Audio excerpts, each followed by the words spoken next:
Bienvenue dans Parlons d'elle, le podcast dédié à la santé des femmes où l'on parle entre pros et sans tabou. Je suis Alexia et avec Julie, nous avons créé la FAP, une académie en ligne pour accompagner les professionnels du sport et de la santé. Au cœur de chaque épisode de ce podcast, nous explorons diverses facettes de la santé des femmes. Nous croyons fermement en la puissance de la collaboration interdisciplinaire. Nous sommes convaincus qu'en rassemblant les connaissances de divers experts, nous pouvons offrir une meilleure prise en charge à nos patientes et clientes. Chaque épisode est une opportunité d'apprendre des conseils pratiques, de mettre en lumière l'importance d'une approche holistique et des informations précieuses que chaque professionnel pourra appliquer dans sa propre pratique.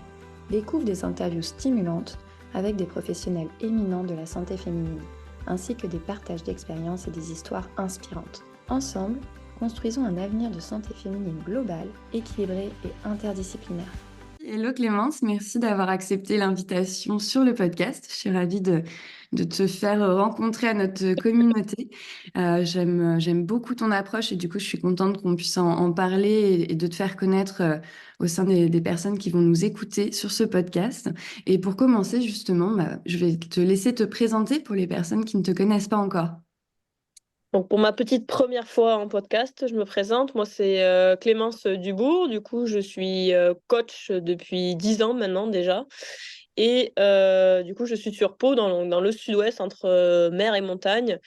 Et je me suis spécialisée dans la femme, on va dire, depuis 3 ans. Donc, je travaille essentiellement qu'avec des femmes à travers mes outils de coaching, un peu un suivi aussi assez mental, on va dire, et la méthode Renata França, qu'on parlera un petit peu plus tard, je pense, mais qui commence, entre guillemets, à être bien connue en France. Voilà, je pense que j'ai fait le tour de ma petite présentation. Donc, ça fait 10 ans que tu fais du coaching. Qu'est-ce qui t'a orienté vers ce métier et comment tu as commencé en fait tes premiers pas toi en tant que coach?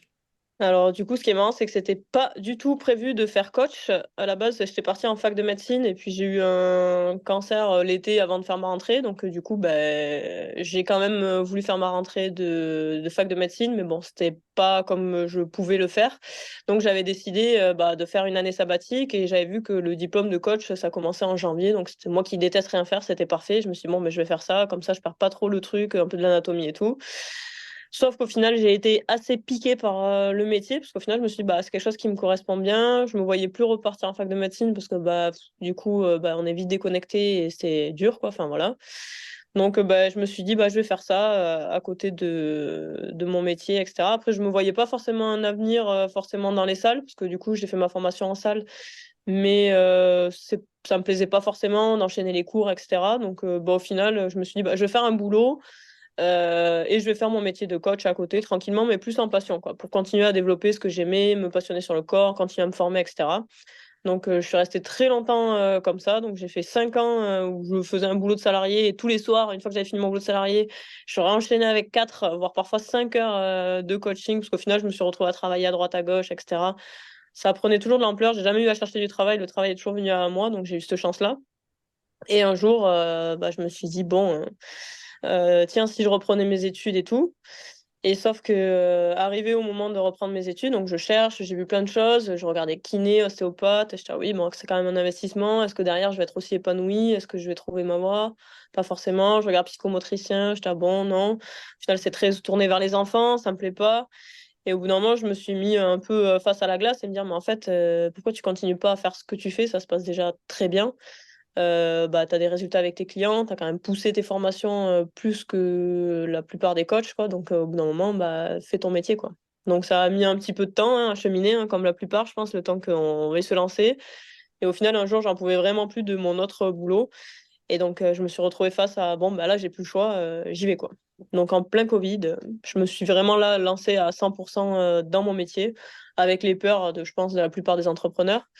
Mais au final, ces peurs, elles ont été évincées assez vite parce que j'avais négligé un peu le réseau que j'avais fait pendant 5 ans en arrière, tout le travail que j'avais pas vu, que j'avais fait en fait. Donc ça s'est assez lancé facilement pour moi, mais voilà. Et après, ça a continué. Et aujourd'hui, tu as un local? Oui, du coup, ça va faire. J'avais déjà un peu mon local, mais c'était un peu post-Covid. Je voulais pas prendre de local parce que j'avais peur, donc je me suis installée dans mon appartement. Donc pendant 3 ans, j'ai coaché dans mon tout petit appartement. D'ailleurs, je n'avais plus de salon. Donc d'ailleurs, si vous voulez un conseil pour être actif, bah, n'ayez pas de canapé, hein, c'est pas mal. Donc comme ça, vous mettez pas dedans. Donc pendant 3 ans, ouais, j'ai fait mon activité chez moi et tout ça, et ça commençait à être un peu compliqué parce que j'avais besoin de mon espace. Et en fait, je cherchais un autre appartement pour passer mon appartement en local entier. En fait, je trouvais pas parce que le marché de l'immobilier, etc., ça bougeait beaucoup. Et donc, on m'a proposé de venir visiter un local qui était mais insalubre au possible. Il y avait que des murs, il y avait rien du tout, quoi. Et je sais pas comment bah, j'ai réussi à me projeter là-dedans. Et comme jusqu'à présent, tout ce qui n'était pas prévu pour moi, bah, c'était plutôt bon. Bah, du coup, je me suis dit, bon, bah, go, on va faire ça. Et du coup, ça a été des gros travaux. Mais maintenant, on a un super local de 100 mètres carrés qui est vraiment dédié à la femme de façon individuelle et où j'espère accueillir bah, beaucoup plus de femmes autour des séminaires et tout ça, ce que je ne pouvais pas faire avant. Donc vraiment pouvoir avoir une mission un petit peu plus grande et toucher un peu plus de personnes, ce que je ne pouvais pas forcément faire dans mon petit appartement avant, quoi. Donc toujours dans l'objectif de toucher un maximum de personnes et d'améliorer la qualité et puis vraiment que les femmes se sentent à l'aise dans cet endroit parce que ça n'a rien à voir avec une salle de sport. Ça me tenait vraiment à cœur qu'il n'y a rien qui ressemble à une salle de sport ici, à part les poids et tout ça, mais ça, j'ai pas le choix. Mais il fallait que l'ambiance se sente comme si elle venait en voyage, etc., pour vraiment couper et se sentir à l'aise, quoi. Trop bien. J'ai vu que dans ta méthode, tu es beaucoup sur le fait de se reconnecter à son corps. Tu l'as abordé un peu dans ta présentation. Il y a toute la dimension psychologique aussi qui prend une grande part dans ton coaching. C'est ça, ouais. Du coup, bah, dans le coaching, en fait, ça va falloir faire attention aussi. Enfin, quand je vais coacher les femmes, moi, je me suis rendu compte qu'on est très violente avec nous-mêmes au niveau des mots et tout ça. Donc, mon coaching, déjà, il passe à travers bah, les exercices, tout ce que ça va être du coaching vraiment spécifique à la femme, qui va respecter le corps féminin, qui va respecter tout ce qui est périnée, tout ce qui est anatomie, etc. Mais en plus de ça, aussi le mental de la femme. Parce que souvent, la femme, on a tendance à être un petit peu cassé, on se casse nous-mêmes. Donc, ça va être vraiment revaloriser la femme et la remettre, bah, c'est un peu ma star à chaque fois qu'elle vient se faire coacher. La femme qui est là, elle est là pour ressortir de là, rebooster comme jamais. En fait, toute la confiance qu'elle a pas eue la journée, toutes les personnes qu'elle a rencontrées qui l'ont pas forcément boostée, ben moi, ce jour-là, je suis là pour vraiment la booster, qu'elle ressorte de là avec le sourire ou au moins avec l'espoir qu'elle soit un petit peu mieux que quand elle est rentrée. Mais c'est vraiment un travail très profond psychologiquement avec les clientes pour qu'elles réapprennent à avoir confiance en elles. Parfois, en plus, c'est des femmes qui excellent un peu dans leur vie perso et pro. Enfin voilà, elles ont tout ce qu'il faut, mais elles sont un peu déconnectées, elles savent pas. Elles sentent qu'il y a quelque chose qui est pas en accord avec elles-mêmes. En fait, elles sentent que le corps, il suit pas forcément bah, leurs ambitions, là où elles veulent aller, toute l'énergie qu'elles mettent dans leur famille, dans leurs projets pro. En fait, elles ont l'impression que leur corps, il est vidé de tout ça. Donc moi, mon travail, c'est de pouvoir leur permettre de se réénergiser de l'intérieur pour pouvoir bah, être épanouies vraiment sur tous les plans, quoi. Top, trop bien. Et j'ai vu aussi que dans ta méthode, le massage, il avait une place vraiment importante. Comment est-ce que tu es venu à ajouter cet outil à ta boîte à outils? Bah, au début, c'était un peu de façon égoïste parce que je l'ai découvert surtout pour moi, ce massage, parce que du coup, j'avais des soucis, bah, comme j'ai eu un cancer, on m'a enlevé des ganglions, etc. Donc, je souffrais énormément d'une jambe.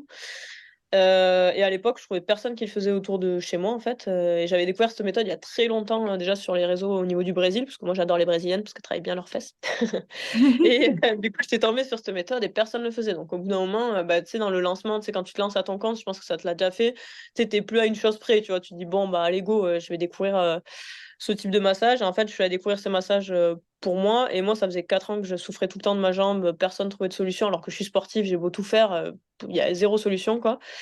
Et bah, du coup, je me suis fait masser. En plus, on se masse entre nous, donc on n'est même pas encore des pros, tu vois. Et de suite, ça m'a soulagée. Donc, j'étais, waouh, il y a quelque chose, quoi. Donc, quand je suis rentrée, j'en ai parlé à mes clientes et tout ça. Donc, au début, j'ai testé sur elles, parce que bah, c'était mes premières, voilà, c'était les premières personnes. Je me suis dit, bon, ben, je vais tester, voir ce que ça donne sur le suivi. Et moi qui fais beaucoup du suivi métabolique, c'est-à-dire que je fais pas de régime ni rien, moi, ma base de mon coaching, c'est être en bonne santé et augmenter le métabolisme des femmes. Et du coup, j'ai quand même eu des résultats dingues parce que les femmes qui mettaient parfois 6 mois à faire une augmentation métabolique, c'était long, c'était parfois en plus ça redescendait, ça repartait. Ben, grâce au massage, j'ai quand même réussi à accélérer x3 parfois l'augmentation métabolique, donc c'est énorme. Et du coup, après, bah, je me suis dit, bah, si ça marche sur mes clientes, pourquoi priver d'autres femmes? Donc j'ai ouvert après à toutes les femmes, même celles qui faisaient pas du coaching, et même parfois ça en amène certaines à venir sur du coaching, ou même des gens qui se sentent pas encore motivés parce que bah, elles sont déjà tellement dépassées par leur corps que je trouve que c'est une méthode douce aussi parce qu'elle voit qu'il y a des résultats immédiats, etc. Donc parfois des gens qui ont abandonné tout espoir dans leur corps parce qu'ils ont l'impression qu'il marche plus rien. Mais parfois, rien qu'avec le massage, ben, petit à petit, ben, ça leur redonne confiance en elles aussi, qu'il y a des choses qui ne sont pas de leur responsabilité. Il y a des choses qui, voilà, c'est hormonal, c'est comme ça. Enfin, il y a des choses elles ont accumulé des bagages depuis un moment et elles n'arrivent pas à débloquer certaines choses parce que tout simplement, en fait, c'était bloqué aussi à l'intérieur. Donc, le fait de débloquer tout ça, parfois, ça en amène derrière à renouveler des bonnes habitudes et à y croire, enfin, parce que du coup, il y en a beaucoup qui y croient plus, et ce qui est compréhensible, quoi, parce que un corps, il peut être très bloqué, sans penser qu'il y a trop de raisons. Au final, il y a plein de raisons, mais au bout d'un moment, les gens, ils ont tout testé et je comprends qu'ils puissent ne plus avoir envie, quoi.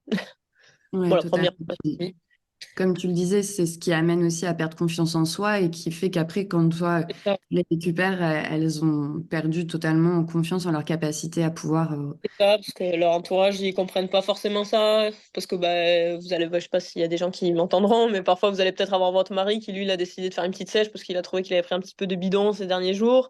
Donc lui, il va à peine faire attention un peu à ce qu'il mange et il va bouger, et pouf, lui, il va perdre du poids en 5 secondes et il va dire, mais tu vois, c'est facile, pourquoi toi, tu n'y arrives pas, etc.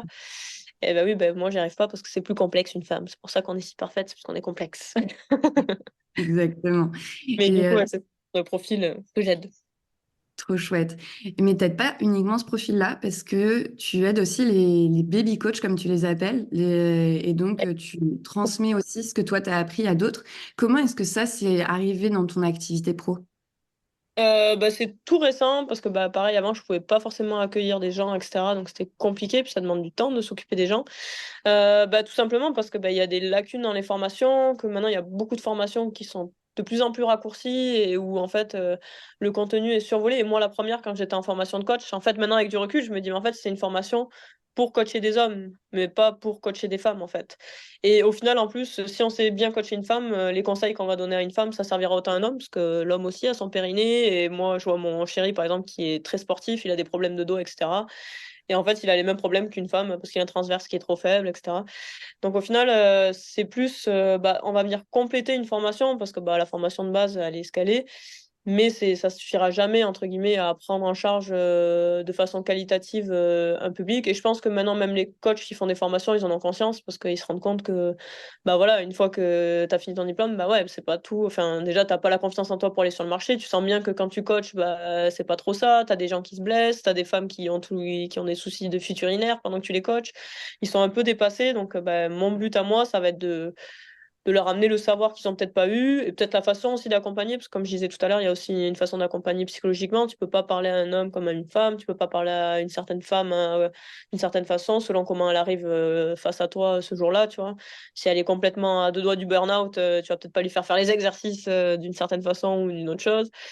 Donc en fait, c'était ça où je voulais vraiment accompagner bah, des jeunes. Et puis au final, en fait, il y a vachement de retours positifs parce que bah, ils sont passionnés. Parce que si on fait ce métier, je pense qu'à la base, il y a quand même un peu de passion vers le sport et de découvrir toutes ces petites choses qui sont enfouies en fait dans le savoir. Mais ça permet quand même de pousser son coaching. Et après, d'eux-mêmes, c'est des petites graines qu'on pose et d'eux-mêmes, ils vont faire aussi leur petit chemin et peaufiner leur savoir et leur façon de faire les choses, quoi.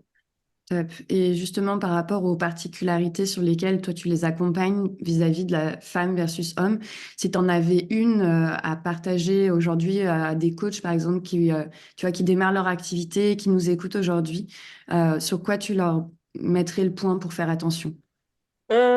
Bon, bah déjà, je pense que le premier, parce que je vois des choses horribles en salle, bah, périnée, quoi. Enfin, arrêter de voir des ventres qui se gonflent sur des hip thrusts, des squats où on voit que la femme, elle pousse bien vers l'avant avec une charge énorme sur le dos et que ça va faire des dégâts, quoi. Surtout si c'est du postpartum et t'es en train de ruiner toute sa rééducation du périnée, voire même d'aggraver les choses. Il y a ça, et après, faire attention aussi à l'esthétique féminin, parce qu'en fait, bah, une femme et un homme, on va pas du tout travailler de la même façon. Il y a des croyances par rapport au fait que bah, il faut faire du lourd, tant de reps en force, machin. Mais pour une femme, c'est pas du tout pareil, parce que déjà, un homme qui va faire de la force, il va pas forcément prendre de la masse musculaire qu'une femme au niveau hormonal. Si par exemple, elle fait de la force, elle va forcément prendre de la masse musculaire. Enfin, il y a plein de petites subtilités, en fait, qui vont totalement changer et renforcer les ischios des dames parce qu'elles n'ont pas d'ischio les femmes parce qu'on est des pro quadris, les femmes c'est naturel, c'est comme ça, on est né comme ça, on a beaucoup de quadriceps mais très peu d'ischios, donc renforcer les ischios de ces dames, qu'elles soient fortes et qu'elles aient plus de soucis. Trop bien. Et par rapport justement à ce qui te semble important, toi, pour lancer son activité, Comment tu les guiderais? Quels conseils tu leur donnerais par rapport, tu vois, pour appréhender la formation, en tirer un maximum? Tu l'as dit déjà tout à l'heure que quand on sort de notre formation de base, on n'est pas solide. Il y a plein de choses qu'on ne sait pas. En plus, quand tu parles de tout ce qui est autour de la physiologie de la femme, ça fait très peu partie de notre formation de base. Et il faut aller chercher les ressources, autant d'ailleurs pour les kinés que pour les coachs sportifs, parce que c'est un peu le combat à ce niveau-là. Et du coup, qu'est-ce qui, toi, te semble important par rapport justement à ces premières années et cette formation de base? Ben, pendant qu'on est en formation, déjà, il faut optimiser. Même si, par exemple, les cours, ça vous paraît light, des choses comme ça, ben, ce temps que vous avez, en fait, il faut pas le négliger. Il va falloir s'occuper des gros socles. Donc, déjà, faites à fond vos cours, quoi. Mais derrière, allez vers du public, essayez de pratiquer au maximum avec des gens. Enfin, n'ayez pas peur d'aller vers les gens et de tester des choses avec eux. Préparer aussi beaucoup en amont. En fait, ce temps, vous avez l'impression qu'il sert un peu à rien, vous êtes un peu comme ça dans la lune. Alors que commencer à préparer vos fiches clients avec toutes les questions que vous aimeriez leur poser, enfin toutes ces choses que, au final, derrière, ça va vous prendre du temps. Mais là, vous en avez du temps et vous êtes déjà à l'école, donc vous êtes déjà devant un ordi. Donc occupez-vous de faire des super fiches, par exemple, d'informations pour en apprendre le maximum sur votre client, parce que plus vous en serez, plus vous pourrez les suivre de façon qualitative et derrière aller dans le détail en fait. Et donc du coup, ben, prendre le temps et ne pas avoir peur d'aller sur tout type de public. Plus vous verrez des gens, plus vous ferez. Enfin, moi je vois que c'est comme ça que j'ai appris en fait. Dès que j'ai eu des gens différents, ben, on a des problématiques et du coup, ben, je vais sur internet, je recherche, je m'entoure de professionnels. Faut pas avoir peur non plus d'aller faire des stages avec des professionnels qui vous semblent compétents, hein, bien sûr. Mais pas hésiter, même pendant votre formation, dès le départ, en fait. Même si vous faites déjà la formation, essayez d'être proactif et faire des choses déjà en amont. Et après, bah, dès que vous avez des clients, il faut vraiment que vous soyez très pro. Moi, ça, c'est ça qui m'a choqué un petit peu avec les nouvelles générations, c'est qu'il manque beaucoup de professionnalisme. Moi, un truc bête, je suis intervenue pour une école pour leur parler des réseaux sociaux et tout ça. Et j'ai été choquée, il y avait personne qui était à l'heure. Sauf que bah, votre client, vous êtes déjà pas à l'heure, c'est fini, quoi. Enfin, et puis en plus, ils s'excusaient, mais moi, c'est pas moi qu'il faut s'excuser parce que c'est eux qui, enfin, de suite, son image, elle est baquée. Sauf qu'on est énormément sur le marché. Donc, si déjà les bases de pas être professionnel, de pas avoir le minimum de savoir, de pas prendre en charge le client dès la première fois correctement, bah là, ça va déjà vous handicaper énormément parce que vous allez déjà avoir une image sur le marché et le marché, il est très tendu. Mm. Donc voilà, donc faire attention à son image et être pro et ne pas se reposer sur ses lauriers parce que ça peut être fastidieux, on a l'impression que c'est long et tout ça, etc., qu'il va falloir, c'est dur de se mettre en page, mais si tout est prêt, vous allez voir que quand par contre ça va démarrer, ça va pas s'arrêter et limite après vous allez être débordé et du coup tout ce que vous aurez fait avant servira entre guillemets en amont quoi, pour la suite, quoi. Totalement, trop bien. Et la part justement de son entraînement personnel, je ne sais pas si toi tu as été face à ça, mais moi dans mes premières années professionnelles, quand ça a décollé justement, j'étais face à la problématique de, ok, j'entraîne des gens toute l'année, mais à quel moment est-ce que moi je m'entraîne? Ouais. Et la difficulté de, tu vois, on est en train de leur donner beaucoup d'attention, beaucoup d'énergie aussi pour les motiver, les remettre un peu au centre de leur vie et leur dire de prendre soin d'elles. Et des fois, ça peut être problématique nous-mêmes de se dire, bah voilà, quand on bosse de 6h à 20h, à quel moment est-ce que nous, on prend soin de nous? Comment est-ce que toi, tu as géré cette part de ton entraînement personnel à toi et comment tu as pu t'en servir? Est-ce que tu as réussi à continuer de t'entraîner ou est-ce qu'il y a eu des phases où du coup, c'était plus compliqué? Mais c'est rigolo parce que je me suis fait la remarque, bah, c'était la fin de l'année, c'est quand tu fais le bilan, etc. Bah, justement, je pense qu'il a fallu, alors que je suis sportive et tout, il a fallu 3 ans pour que j'arrive à trouver mon équilibre et que j'arrive à réintégrer. Mais après, c'était quelque chose qui, bah, du coup, dès que j'arrivais pas à prendre mon entraînement, bah, de suite, tu te dis, mais attends, j'entraîne les gens. Limite, mes clients, ils s'entraînent plus que moi maintenant, alors que c'est moi la coach, quoi. Donc ça, faut faire attention de ne pas arriver à un endroit où tu vas te désaligner, parce que pour moi, c'est très important de faire mon travail aligné. Donc si à un moment donné, je me mets en mauvaise santé pour m'occuper de la santé des gens, bah ça colle pas. Surtout moi, pour la raison pour laquelle j'ai eu un cancer. Donc moi, ma santé, c'est vraiment quelque chose auquel je fais attention, que ce soit mental et physique.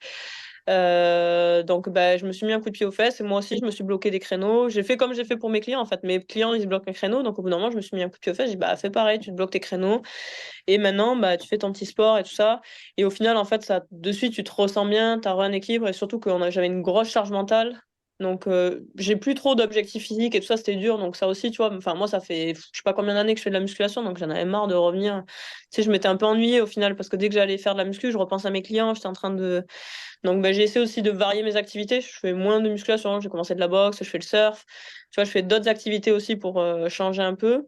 Et je me mets moins la pression aussi. Je vais faire mes petites séances, mais tranquille, de petite mamie. Je fais plus que des séances de 30-45 minutes. Mais je l'ai fait et au final, parce qu'on fait un métier qui est actif, donc il faut le prendre en compte aussi. Donc, faut le comprendre aussi sur la fatigue, quoi. Il faut pas se mettre non plus dans le rouge. Donc, apprendre à mettre des petits moments pour soi, même que ça soit pas forcément le sport, parce qu'on y est dedans toute la journée. Mais même, moi, maintenant, je me fais beaucoup masser, ces trucs bêtes. Je vais faire des trucs d'esthétique que je faisais pas forcément avant. Mais juste pour couper et prendre soin de soi et rester aligné avec qui nous sommes et ce qu'on veut dégager aux gens, en fait. Donc Ouais. ça, c'est... Mais il faut pas se mettre la pression non plus, parce que moi, bah, comme je le dis, ça a mis 3 ans à retrouver un équilibre. Donc c'est normal qu'on n'arrive plus à s'entraîner autant. Parce que bah, voilà, on s'occupe des gens, ça demande de l'énergie. Enfin voilà, moi je sais que j'ai donné des cours collectifs dans des salles de sport. J'étais moins fatiguée, alors que je faisais 3 RPM dans la journée, j'étais moins fatiguée que coacher sur une journée de 10 heures à des clients, parce que ça demande énormément d'investissement, d'énergie. Mais il faut pas oublier que les gens ils viennent pour qu'on leur donne de l'énergie. Si nous on n'en a pas, bah ça va se ressentir dans le coaching, les gens ils vont être plus mous, enfin ça va être donc à faire attention à soi et voilà quoi. Mais bon après au début c'est un peu compliqué parce qu'on veut être là pour les clients, on leur propose même nos créneaux de nuit s'il faut parce que on a envie d'avoir des clients donc je comprends aussi mais voilà, faut faire attention à la petite limite. Ouais, Je c'est pense. exactement ça. Je pense que je suis passée exactement par les mêmes processus que tu expliques quand j'ai démarré aux États-Unis où je venais d'arriver et du coup, il fallait que je prenne des clients quoi qu'il arrive. Et donc, j'avais autant des coachings à 5h30 du matin que tard le soir. Et au final, au début, bah, tu prends le créneau très très large. Et puis ensuite, petit à petit, quand tu as suffisamment de volume, bah, tu réduis le créneau et tu remets des créneaux pour toi, quoi. Mais comme tu dis, il faut être patient en fait. Et valoriser après son heure aussi. Donc petit à petit, vous allez augmenter vos tarifs. Donc bah, petit à petit, et puis tu vas voir ton planning, il est vide, tu vois, t'es en panique, t'es là, oh merde, mais. Et après, tu réalises qu'en fait, bah non, avant, je faisais 30 clients, maintenant, j'en fais plus que 20, mais en soi, je gagne toujours autant. Donc derrière, tu peux et faire attention, parce que parfois, on veut développer des projets, mais on oublie de se laisser du temps pour ces projets-là, quoi. Donc toujours se rappeler ses missions de base. Pourquoi on fait ça? Parce que moi, je sais que ça m'est arrivé aussi, et je me dis, mais mince, je veux aider plus de femmes, mais j'ai pas le temps de développer les projets pour aider plus de femmes. Donc à un moment donné, bah, il faut que je dise non pour pouvoir laisser la place à certaines choses, etc., etc. Donc toujours se rappeler sa mission de base et refaire le point avec soi-même de temps en temps pour revalider les choix pour sa société, etc., etc. Moi, ça, je sais que je le fais très souvent pour éviter de faire des mauvais choix d'investissement ou des choses comme ça. Je me rappelle toujours pourquoi je le fais, est-ce que c'est viable, est-ce que etc., ça a marché, etc. Mais voilà, ça m'a fait éliminer beaucoup de projets et derrière, ça m'en a fait développer aussi, quoi. Et par rapport à ce temps que tu prends pour toi pour justement t'interroger sur ta mission, sur où est-ce que tu veux aller, concrètement, comment tu le fais? Est-ce que tu peux partager ces temps que tu prends d'analyse justement, tu vois, de ton année, la mise en place de tes objectifs, quelle place ça prend? Parce que c'est hyper intéressant. Moi, je le fais aussi. Bah, là, en plus, c'est la fin de l'année, donc j'ai pris beaucoup de temps pour retravailler ma vision à 25 ans, puis à 10 ans, puis à l'année, puis mes trimestres. Est-ce que toi, tu as des conseils aussi à partager pour des personnes qui débutent complètement dans l'entrepreneuriat, qui ne se sont jamais posé ces questions fondamentales de où est-ce que je vais? Ben, bon, du coup, j'avais fait beaucoup de développement personnel, donc en fait, j'avais déjà un peu brassé toutes ces choses-là. Mais après, j'aime bien faire du journaling. Donc, c'est-à-dire que tous les soirs, j'écris des petits trucs et c'est marrant parce que le soir, du coup, quand je vais dans mon lit, tu sais, je fais un petit récap de la journée et tout. Et puis, il y a des choses qui sortent, tu vois, naturellement, quoi. Après, je vais être honnête, le moment où je me pose le cerveau, je me pose toutes ces questions, c'est quand en fait je me pose. Parce que sinon, mon cerveau, il a pas le temps de faire ça. Donc, c'est pour ça que c'est important aussi d'apprendre à se poser et de couper. Parce que moi, je m'en rends souvent compte. Parfois, je cours partout et puis un jour, bah, j'ai un trou. Ou par exemple, ce soir-là, il n'y a pas mon mec ni rien. Tu vois, donc je suis toute seule dans ma chambre le soir et en fait, il y a tout qui vient d'un coup. Fou. Et ben là, du coup, je me force à noter pour que déjà ça sorte de la tête, pour pas que ça reste là-dedans et que tout se mélange. Et naturellement, tout se classe et tout devient clair. Et tu vois, je me mets en.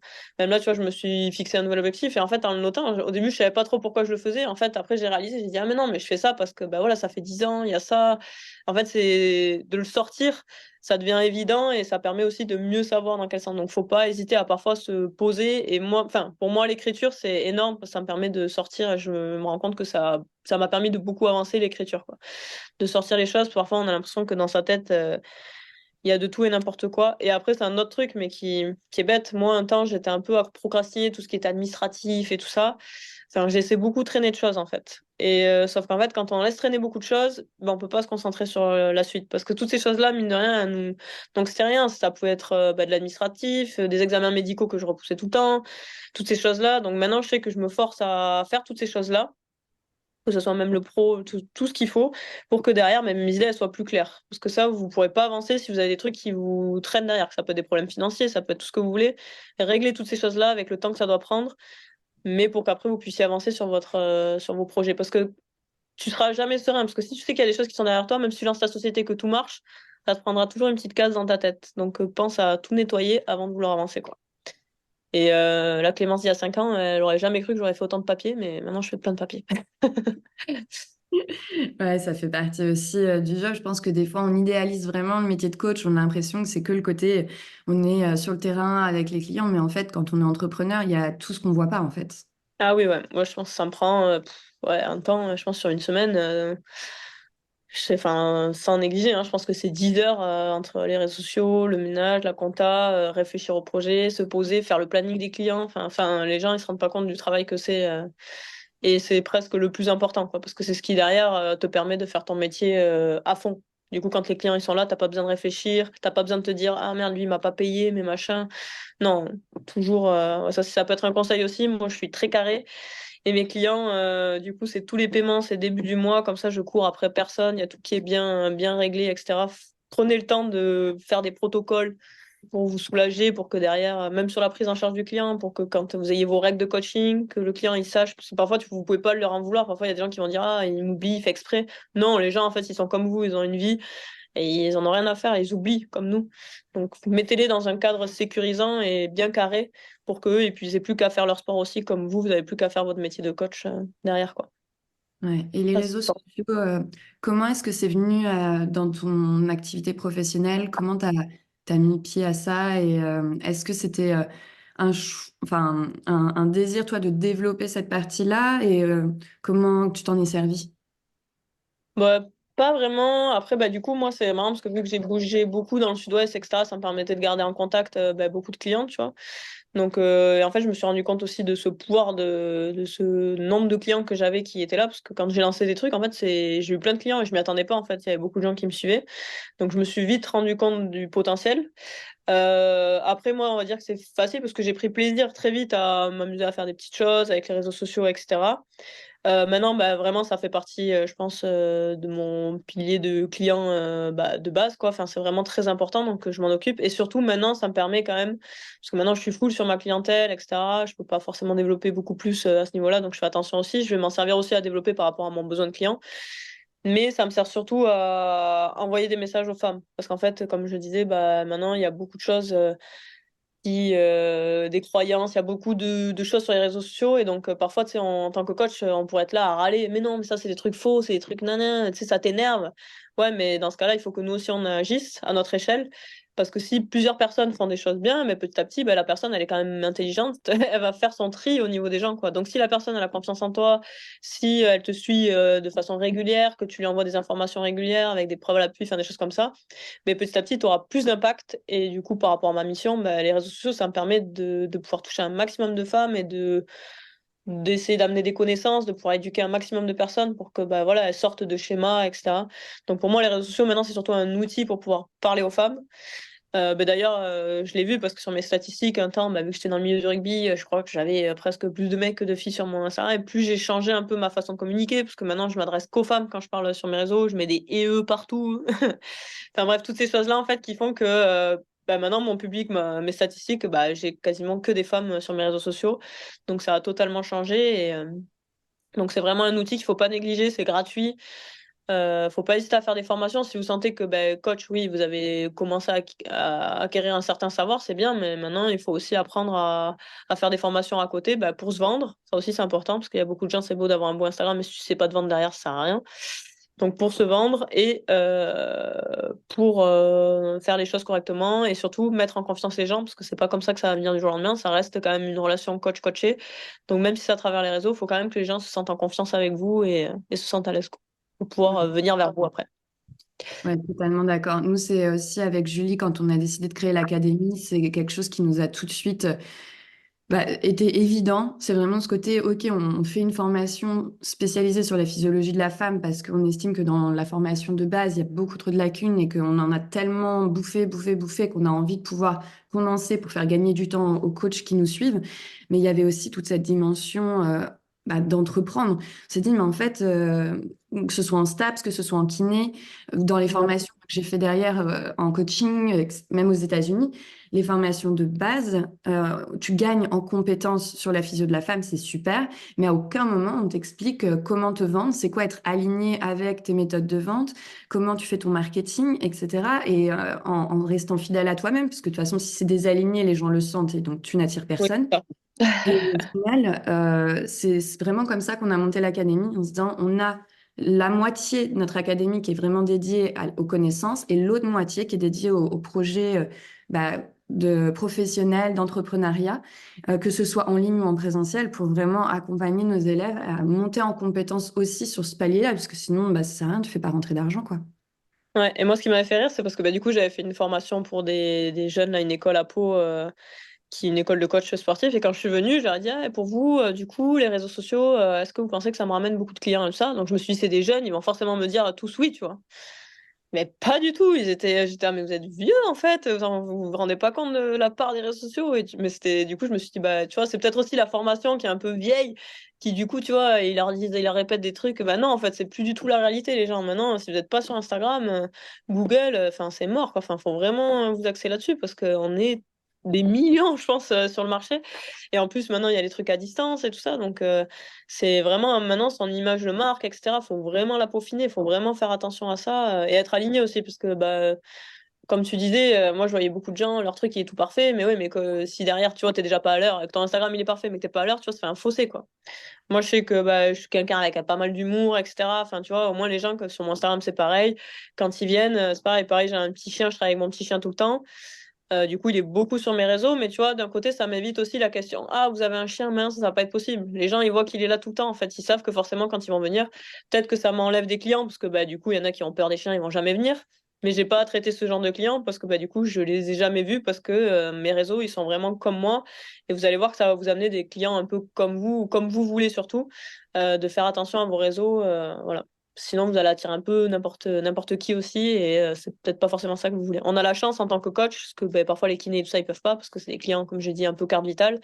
Nous, en tant que coach, on a la chance de pouvoir travailler un peu avec qui on veut, et avec des gens qui viennent vers nous, parce qu'ils ont des déclics, etc. C'est déjà des gens qui sont dans des grosses démarches, que les kinés, etc. Tout ce qui est dans le milieu médical, ils n'ont pas cette chance-là. Donc c'est vraiment un super pouvoir qu'il faut mettre à notre service en se formant le plus possible sur ces parties-là avec des gens comme vous, des académies, des trucs pour se peaufiner et pas arriver comme ça en espérant que tout va nous tomber du ciel, quoi. Ouais, exactement. Trop bien. Et écoute, on arrive à la fin du podcast, mais j'avais on a beaucoup parlé avec les femmes d'estime de soi, de l'importance justement de les rebooster et de l'énergie qu'on leur envoie. Est-ce que pour terminer, tu aurais trois astuces qui permettraient justement de booster l'estime de soi aux femmes et professionnelles qui vont nous écouter aussi? Parce que les professionnels aussi, des fois, il y a des moments où on doute, il y a des moments où on n'a pas envie, on n'est pas motivé, on croit qu'on est des machines de guerre parce que quand on est là pour les autres, on est là à 200%, mais on a aussi nos moments de doute et nos moments de remise en question. Et je pense énormément quand on entreprend, ça fait partie de notre quotidien. Et donc voilà, du coup, si tu veux bien nous partager ce que toi, tu donnerais comme conseil. Moi, ce que je me donnerais comme conseil, déjà faire très attention, comme je dis à mes clientes, à sa parole, parce qu'on s'en rend pas compte de toutes ces paroles que, même moi, parfois, tu vois, on va faire un truc, je me dis, je suis nulle. Maintenant, je fais hyper gaffe, tu vois, même maintenant, ça me choque, c'est quand je vais dire des choses comme ça, et je fais attention de suite corriger, ou au moins de me mettre, ça, c'est mort, je me le dis plus, quoi. Changer un peu son discours qu'on a envers soi. Prendre soin de soi, parce que je trouve que c'est très important de prendre très soin de sa santé mentale, de sa santé physique. Faut pas négliger ce point-là, parce que si vous voulez être aligné, si vous voulez cartonner, enfin un métier d'entrepreneur, ça demande beaucoup de charge mentale. Le sommeil, si vous négligez ces 3 points, ça va être très dur d'avancer, parce qu'à bout d'un moment, votre corps, il va plus vous suivre, et c'est dommage, parce que je suis sûre que vous avez des belles choses à faire, mais si ces trois piliers-là, ils tiennent pas, Derrière, ça va être le bazar. Et le dernier petit conseil, surtout, en tant que femme, croyez souvent dans votre instinct. Parce que moi, à chaque fois, il y a des choses, parfois, j'ai pris un pot au dernier, comme ça, d'un coup, je me suis dit, bon, vas-y, fonce. Si tu sens qu'il faut foncer, fonce. Oublie la question de doute qui va arriver 2 secondes après, fonce et tu verras plus tard, tu vois, tu poseras les bonnes questions plus tard, tu vois. Parfois, on manque un petit peu de ça, je pense, mais bon, après, ça fait partie de notre énergie féminine. Mais si vous avez un instinct sur quelque chose, que vous le sentez, que si on est des femmes, si on est déterminé, on va au bout des choses. Les femmes, on lâche rien. C'est comme ça, c'est dans le caractère féminin, on est déterminé. Donc, si vous sentez quelque chose, allez-y à fond et soyez patiente, ça va arriver comme il faudra au bon moment, quoi. Merci infiniment pour ça, toutes les pépites que tu nous as partagées, aujourd'hui. C'est terminé pour l'épisode du jour, on espère qu'il t'a plu. N'hésite pas à nous laisser un commentaire ou à le noter et on te donne rendez-vous la semaine prochaine pour un nouvel épisode.